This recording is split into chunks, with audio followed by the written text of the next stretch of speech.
قائد اعظم نے تو ہمیں ایمان، اتحاد اور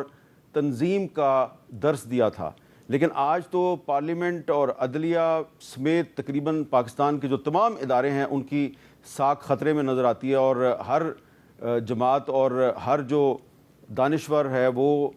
کسی ادارے کی حمایت کر رہا ہے، کسی ادارے کی مخالفت کر رہا ہے۔ ایسا کیوں ہے؟ تو ہم آج آپ کو یہ بتائیں گے کہ یہ پارلیمنٹ جو آپ کو میرے پیچھے نظر آ رہی ہے، یہ پارلیمنٹ اگر قائد اعظم کی تعلیمات سے، ان کی ڈائریکشن سے اگر نہ ہٹتی تو اس کو آج ان حالات کا سامنا نہ ہوتا جس کا کہ آج اس پارلیمنٹ کو سامنا ہے۔ اور ہم آپ کو بتائیں گے کہ قائد اعظم محمد علی جناح جو ہیں وہ صرف ایک وکیل اور ایک پارلیمنٹیرین نہیں تھے بلکہ ایک جج بھی تھے، اور بطور جج وہ کس قسم کے فیصلے دیتے تھے۔ وہ جو ہمارے آج کے جج ہیں لوئر کورٹ سے لے کے سپیریئر کورٹ تک، ان کے لیے بھی ایک مشعل راہ ہے۔ تو آج کا جو پروگرام ہے یہ قائد اعظم کے نام ہے۔ آپ نے دیکھا ہوگا کہ پاکستان کے جو کرنسی نوٹ ہیں اس پہ قائد اعظم کی تصویر ہوتی ہے، تمام سرکاری دفاتر میں جو بڑے بڑے افسر بیٹھے ہوتے ہیں ان کے پیچھے ان کا پورٹریٹ لگا ہوتا ہے۔ قائد اعظم کی تصویر آپ کو ہر اسکول میں، کالج میں، یونیورسٹی میں بھی نظر آتی ہے، لیکن جو اصلی قائد اعظم ہے اس کا کردار، اس کی شخصیت اور اس کی تعلیمات جو ہیں وہ ہماری جو کورس کی کتابیں ہیں جو اسکولوں اور کالجوں میں پڑھائی جاتی ہیں وہاں پہ نظر نہیں آتا۔ یہ تو کہا جاتا ہے جی وہ بڑے ایماندار تھے، بڑے ہارڈ ورکنگ تھے، لیکن جو ان کے کردار کے بارے میں بہت سے اہم واقعات ہیں وہ آپ تک نہیں پہنچائے جاتے۔ تو آج کا جو ہمارا خصوصی پروگرام ہے اس میں ہم آپ کو اس قائد اعظم سے روشناس کروانے کی کوشش کریں گے جس قائد اعظم کو اکثر پاکستانی نہیں جانتے۔ سب سے پہلے میں آپ کو یہ بتانا چاہوں گا کہ آپ یہ تو جانتے ہیں کہ قائد اعظم ایک وکیل تھے، بالکل وہ ایک وکیل تھے، اور لندن کا جو ایک معروف تعلیمی ادارہ ہے لنکز ان، اس میں قائد اعظم نے اس لیے داخلہ لیا کہ اس کا جو مین گیٹ تھا اس پہ دنیا کے بڑے بڑے قانون دانوں کے نام تحریر تھے، اور اس میں ایک نام تھا حضرت محمد صلی اللہ علیہ وآلہ وسلم کا، جس کی وجہ سے قائد اعظم نے اس تعلیمی ادارے میں داخلہ لیا۔ اس سے آپ اندازہ لگا سکتے ہیں کہ قائد اعظم کی نبی پاک حضرت محمد صلی اللہ علیہ وآلہ وسلم کے ساتھ کتنی محبت تھی۔ لیکن اس کے ساتھ ہی ساتھ جب قائد اعظم انگلینڈ میں تعلیم حاصل کر رہے تھے تو وہاں پہ لندن میں وہ ایک تھیٹر میں ضرور جاتے تھے جہاں پہ شیکسپیئر کے ڈرامے دکھائے جاتے تھے۔ اور آج میں چاہوں گا کہ ایک ایسی کتاب جو ہے اس کا میں بار بار آپ کو حوالہ دوں جو کہ قائد اعظم کی بہن محترمہ فاطمہ جناح نے لکھی، اور یہ کتاب جو ہے یہ اس پر بدقسمتی سے پاکستان بننے کے بعد اس کتاب پر پابندی رہی، کافی سال تک کتاب شائع نہ ہو سکی، اور پھر جب یہ کتاب شائع ہو گئی تو انگریزی میں شائع ہوئی، لیکن جو اس کا اردو کا ترجمہ تھا اس میں سے بہت چیزیں غائب کر دی گئیں۔ لیکن یہ جو کتاب ہے اس کتاب میں یہ بھی بتایا گیا کہ قائد اعظم کو شیکسپیئر کے ڈرامے بہت پسند تھے، اور ایک زمانہ تھا کہ وہ شیکسپیئر کے کسی ڈرامے میں کام بھی کرنا چاہتے تھے۔ قائد اعظم نے اپنی جو زندگی کے ابتدائی سال تھے جب انہوں نے اپنی پریکٹیکل لائف میں سٹرگل شروع کی تو معاشی تنگ دستی کی وجہ سے، کمزور مالی حالات کی وجہ سے ان کو ایک وقت آیا کہ انہوں نے وکالت چھوڑ کے تو مجسٹریٹ کی نوکری کی اور وہ جج بن گئے، اور یہ وہ جب بامبے میں تھے تو اس زمانے کی بات ہے۔ اس سلسلے میں جو ان کے بہت سے بطور جج فیصلے ہیں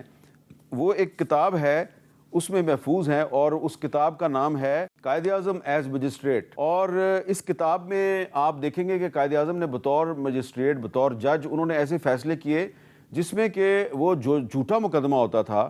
وہ اس پر بڑی ناپسندیدگی کا اظہار کرتے تھے، اور جھوٹا مقدمہ درج کروانے والے کو کوشش کرتے تھے سزا دے دی جائے۔ لیکن جو سب سے امپورٹنٹ چیز ہے جو آج کے پاکستان کے حوالے سے بڑی اہم ہے وہ یہ ہے کہ اس کتاب میں ایک قائد اعظم کا فیصلہ درج ہے۔ جب ایک بمبئی میں ان کی عدالت میں ایک مقدمہ پیش کیا گیا تو جو پولیس تھی اس نے ایک مقدمے میں اپنے جو کچھ ملزمان تھے، 3 ملزمان، ان کو کہا جی ہم اپروور بنا رہے ہیں، وعدہ معاف گواہ۔ تو قائد اعظم نے یہ کہا کہ جب ایک ملزم کے خلاف مقدمہ درج ہو جائے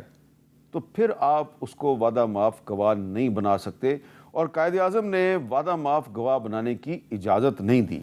تو اس سے آپ اندازہ لگائیں کہ جو قائد اعظم نے بطور جج جو بہت سے فیصلے کیے ان میں وہ وعدہ معاف گواہ جو ہے اس کی یا تو اجازت نہیں دیتے تھے یا اس کی گواہی کو وہ تسلیم ہی نہیں کرتے تھے۔ قائد اعظم محمد علی جناح بطور وکیل اور پھر بطور ایک پارلیمنٹیرین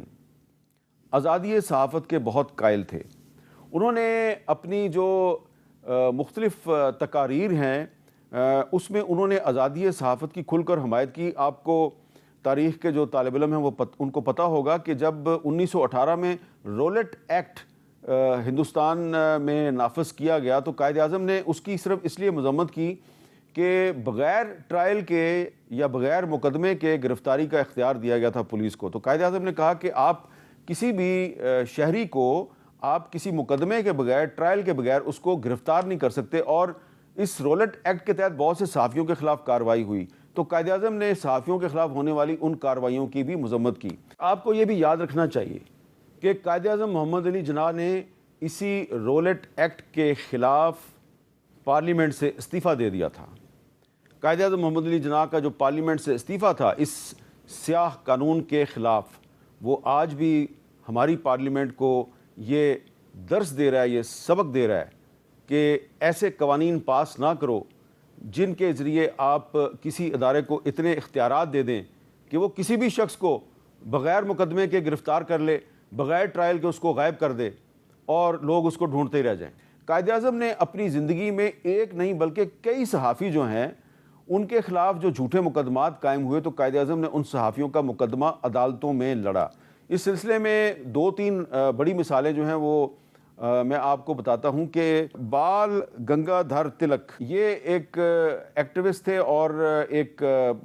رسالہ نکالتے تھے، میگزین نکالتے تھے گجراتی زبان میں۔ تو ان پر جب بغاوت کا مقدمہ قائم ہوا تو قائد اعظم نے ان کا کیس پہلی دفعہ لڑا تو وہ ان کو ریلیف نہیں دلوا سکے۔ پھر دوبارہ 1916 میں ان پہ مقدمہ ہوا تو قائد اعظم نے ان کو ریلیف دلوائی۔ اس کے علاوہ ایک اخبار تھا بمبئی کرونیکل، اس کے ایک ایڈیٹر تھے مسٹر ہارنی مین، ان پر بھی مقدمہ درج ہوا۔ قائد اعظم نے ان کی بھی مدد کی اور ان کا بھی مقدمہ لڑا۔ انہوں نے قائد اعظم نے بہت سے صحافیوں کے مقدمات لڑے۔ اور پھر قائد اعظم ہمیشہ جب بھی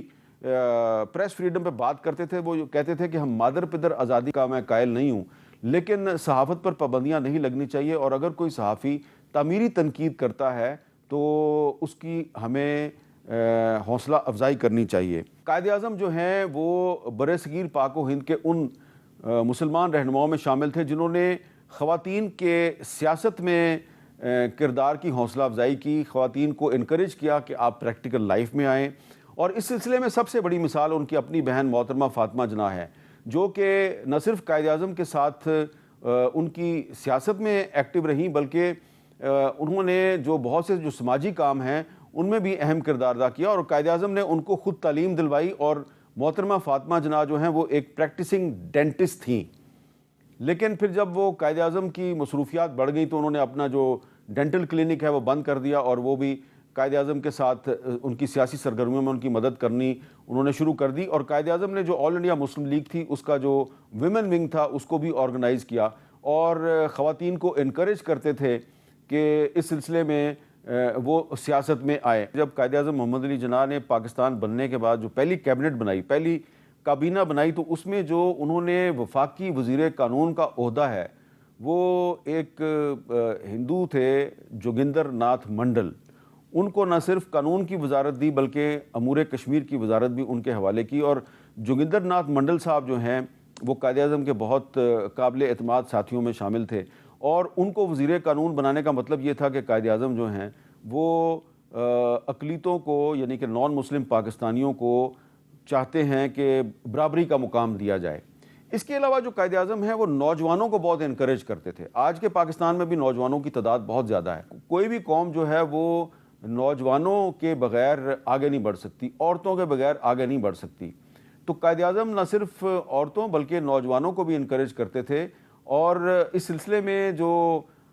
بہت سے جو اس زمانے میں مسلم اسٹوڈنٹس فیڈریشن بھی بنائی گئی تھی، لیکن قائد اعظم جو ایم ایس ایف کے باہر جو نوجوان ہوتے تھے ان کے ساتھ بھی انٹریکشن کرتے تھے، بات چیت کرتے تھے۔